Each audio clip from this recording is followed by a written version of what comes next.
Resilience by Joslyn Okine. The definition of resilience is it is a pattern of positive adaptation in the face of significant adversity or risk. In other words, adjusting to difficult life events.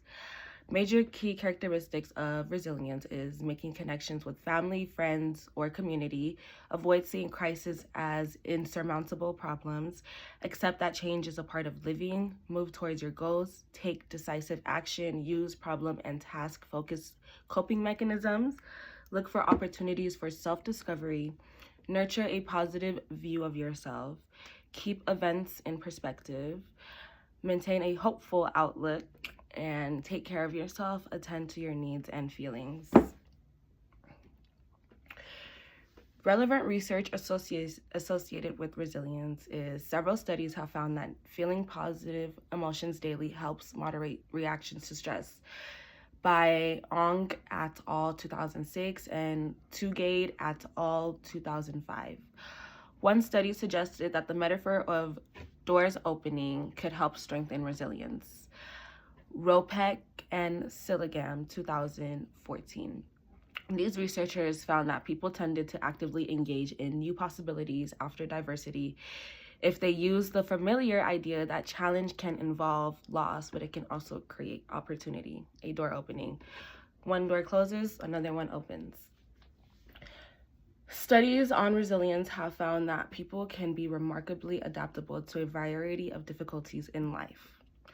In addition, resilience can also be strengthened through the application of research-based training programs. Nevertheless, adaptability at times is only a partial achievement, and chronic difficulties may remain long after a distressing event. By Sturry, 2011. Connection to well-being and happiness. Resilience is deeply connected to well-being and happiness because it helps people effectively cope with life challenges, maintain a positive outlook on life, and recover from stress, trauma, or adversity. Other factors that enhance resilience include task or problem-focused coping, Campbell, Silas et al. 2006, commitment to goals, humor, patience, optimism, faith, coping, Connor and Zahang, 2006, mindfulness and self-compassion therapy, Perez Blasco et al. 2015, and the use of mature defense mechanisms. Personal interest in this topic. I chose to represent about resilience because I exemplify resilience. Whenever I encounter a difficult situation in my life, I always remember there's a positive side to every negative situation. Therefore, there is no need for me to overreact or stress. I quickly try to create solutions for my problems in the most effective way possible. To be resilient is to be persistent despite challenges, difficulties, and changes. Impact on my behavior, thinking, and emotions. Resilience has made me more self-aware. At the start of the semester, I was very overwhelmed, and I was doubting myself about the classes I had chosen. Instead of feeling bad for myself, I faced them and acknowledged what was holding me back. This helped me take control of my mindset instead of being stuck in a negative thinking. Self-regulation. Resilience has helped me manage my stress by learning how to study, manage my time, staying organized, and calming myself during tough moments instead of panicking. This has helped me stay consistent and didn't let setbacks throw me off. Motivation. Even though I didn't believe I'd succeed, I was doubtful at times. I kept pushing forward, reminding myself of my long-term goals and staying disciplined. This helps me build an inner drive that motivated me even more. Empathy and social skills. I reached out to various classmates, advisors, family, and friends. I asked them for help when I needed it the most. This took humility and openness. As a result, I built stronger connections and support, which will benefit me in the long run. Result and resilience connection. I went from struggling to earning all A's because I didn't give up. And I made a powerful comeback. I use emotional intelligence to stay calm, focused, and adaptable. That's what resilience is, bouncing back, but even harder. Short and long-term application of resilience. Short-term resilience, quick recovery. I bounce back from immediate setbacks, boom, like that. As I did in the beginning of the semester, I went from failing, struggling, stressed, and now I'm okay, and I would have never thought about this in the beginning of the semester. Emotional control, manage stress in the moment. Adaptation, adjust quickly to change. Crisis management, acting fast in emergencies. Long-term resilience. Overall, while being resilient, I've learned and grown from various challenges. I don't overreact. I always remember like everything's gonna be okay. I'm not that person how I used to be. I'm not that little girl who's scared of the world with major anxiety. No, I'm not that anymore. I'm somebody who's grown and learned from my mistakes and my challenges. I've grown and learned from challenges.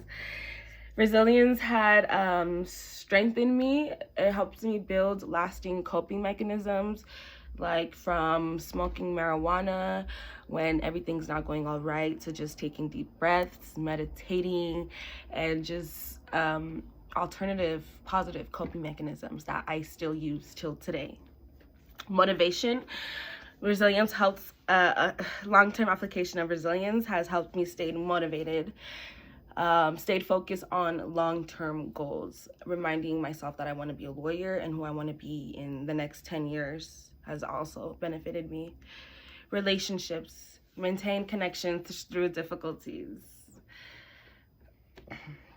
Anticipated barriers and solutions. Negative mindset. Sometimes I have self-doubt that can hinder my resilience. As a solution, I need to practice positive thinking, mindfulness, and self-affirmation. Not marijuana. Lack of support. Isolation or a lack of support system can make it harder to bounce back. I remember not having too many people in my corner during that time. However, I had enough to help me out. This has helped me build strong a solution to this would be to build strong social connections and seek support from family, friends, or professionals when you need it. It's when you need it. If you need help, ask somebody for help. When I need help, I always ask somebody for help. Poor stress management. An ability to cope with stress can block resilience. If you're doing negative alternative coping mechanisms that can hinder your well-being, it's not a good thing. So instead, I learned stress management techniques like meditation, exercising, and time management. Unrealistic expectations. Setting goals that are too high or unattainable can lead to frustration, which I get it. I do this. For a solution, I set realistic goals like, okay, I'm in psychology right now. I need to focus on psychology. Once I'm done with psychology, then I focus on law school. But there's no need for me to be focusing on two things at the same time. I'm overstressed. I'm burnt out. There's no need for that. Set realistic, achievable goals and break them into smaller steps, as I do. Overwhelming.